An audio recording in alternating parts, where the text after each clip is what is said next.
Hi! In front of me is OnePlus Nord 3 5G, and today I would like to show you how you can turn on or off high performance mode. Begin by opening devices settings and scrolling down to access battery section. Following that, scroll all the way down and tap on More Settings. Then click on this gray switcher next to High Performance Mode. And in order to activate it, hit OK in the pop-up.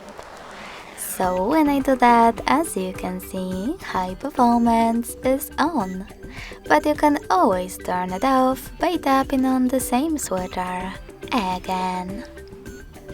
Thanks so much for watching. If you enjoyed this video, don't forget to leave a like, comment and subscribe. Bye!